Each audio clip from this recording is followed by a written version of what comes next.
Hello everyone, welcome to నరియప్పు 143.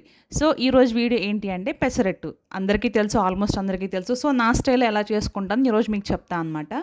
ఈరోజు మా ఇంట్లో నైట్ టిఫిన్స్ అనమాట. సో ఈరోజు నేను ముందుగా మార్నింగ్ 9 o'clockకి 2 గ్లాసులు పెసలు అండ్ 1 గ్లాసు రైస్ అయితే నానబెట్టేసుకున్నాను అనమాట. అట్లీస్ట్ మినిమం 5 hours అయితే నానాలన్నమాట అవి.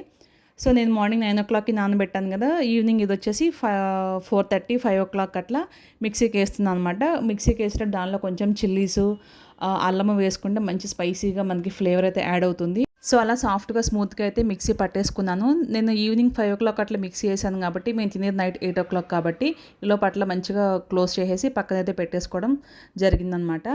అలా క్లోజ్ చేసి పెట్టేసాను అనమాట. మనం తినేటప్పుడు నైట్ మనం అయితే దోశలు వేసుకునేటప్పుడు దానిలో కొంచెం సాల్ట్ అండ్ జీలకర్ర యాడ్ చేసుకుంటే, జీలకర్ర దోశ తింటూ ఉంటే మధ్యలో తగులుతూ ఉంటే అబ్బబ్బా చాలా అంటే చాలా బాగుంటుందండి. మన ఇష్టం అనమాట, తినేవాళ్ళు ఎక్కువ వేసుకోవచ్చు, లేదు అంటే ఇష్టం లేని వాళ్ళు కొంచెం తక్కువ వేసుకోవచ్చు, అసలు వేసుకోకపోయినా ఓకే అనమాట. నేనైతే పక్కాగా వేస్తాను, నాకు ఆ ఫ్లేవర్ అంటే చాలా ఇష్టం.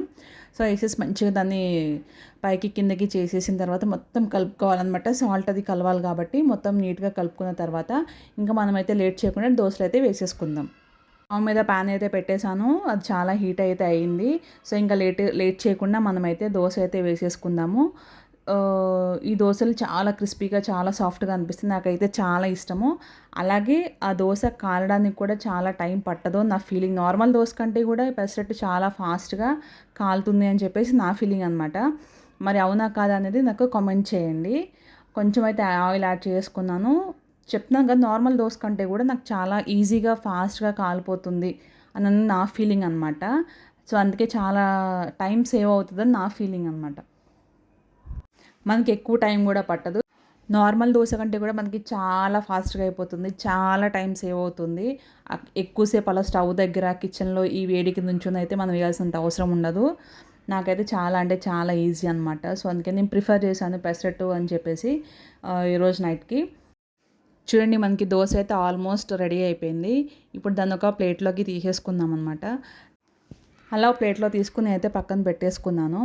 నెక్స్ట్ ఇప్పుడు నేను వేస్తున్న ఈ దోశకి ఒక స్పెషల్ ఉందండి. ఏంటి అంటే, నేనైతే ఈ దోశని నార్మల్ ఆయిల్ కాకుండా మన కొత్త ఆవకాయ పచ్చడిలో ఆయిల్ ఉంటుంది కదండి, ఆ ఆయిల్తో అయితే వేయడం జరుగుతుంది. ఎందుకు అంటే మా పాప అయితే ఆవకాయ పచ్చడి ఆయిల్తో ఒక దోశ వేయమని చెప్పేసి అడిగింది. మేమైతే చిన్నప్పుడు చాలా బాగా తినేవాళ్ళం, చాలా బాగుంటుంది. ఈ స్పెషల్ ఎంతమందికి తెలుసో నాతో కామెంట్ చేయండి. ఫైనల్లీ దోశకి పెసరట్టు అల్లం chutney, it's a very deadly combination అండి. నాకైతే చాలా ఇష్టం. ఇలా ఎంతమంది తింటారో